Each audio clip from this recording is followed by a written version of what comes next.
ప్రియమిత్రులకు పునఃస్వాగతం.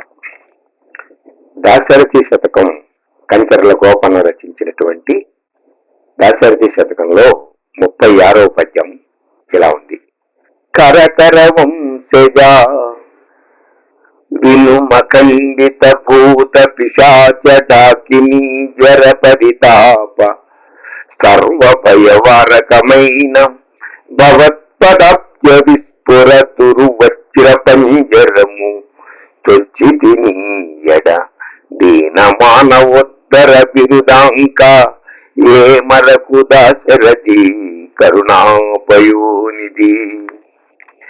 కరకర వంశజ, సూర్యవంశ సంజాతుడైనటువంటి రామచంద్ర, వినుమఖండిత భూత పిశాచ డాకిని జర పరితాప సర్వభయవారకమైన అఖండమైనటువంటి భయంకరమైనటువంటి భూత పిశాచ శాకిని డాకిని మొదలైనటువంటి జ్వరముల మూలంగా వచ్చే పరితాపాల సర్వాన్ని కూడా నశింపజేసేటటువంటి నివారించేటటువంటి భవత్పదాబ్జ విస్ఫురతురు వజ్ర పంజరము, నీ యొక్క పాదపద్మములు అనేటటువంటి ప్రకాశించేటటువంటి వజ్ర పంజరం, వజ్రం సమానమైనటువంటి రక్షణ కవచంలో చొచ్చితి ప్రవేశించాను నేను.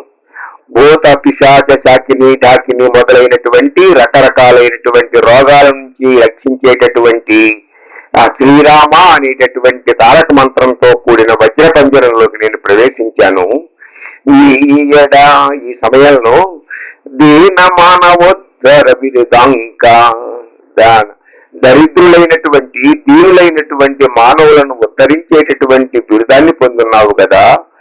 ఏ మరకు నన్ను మాత్రం ఏ మాత్రము మర్చిపోకుండా నన్ను కాపాడి గట్టున పడివేవయ్యా, నాకు మోక్షాన్ని ఇప్పించమని కోరుకుంటున్నాడు కంచర్ల గోపన్న.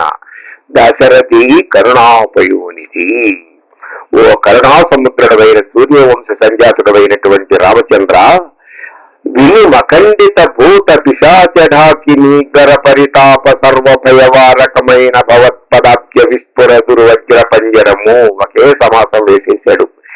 అఖండితమైనటువంటి భయంకరమైనటువంటి భూత పిశాచ శాకిని డాకిని మొదలైనటువంటి విసర్జ్వరాల చేత చేతబోల చేత కూడా భయంకరమైనటువంటి వాటి నుంచి పీడించబడేటటువంటి వారికి నివారకమైనటువంటివి నీ భవత్పదాబ్జములు, నీ పాదపద్మాలు. ఆ పదపద్మాలు అనేటటువంటి ప్రకాశించేటటువంటి వజ్ర కవచం, వజ్ర పంజరంలోకి నేను ప్రవేశించాను. ఈ సమయంలో దీన మానవోద్ధార బిరుదాంకితుడైనటువంటి నీవు నన్ను మర్చిపోకుండా ఉండవలసింది అని ప్రార్థిస్తున్నాడు కంచర్ల గోపన్న. స్వస్తి.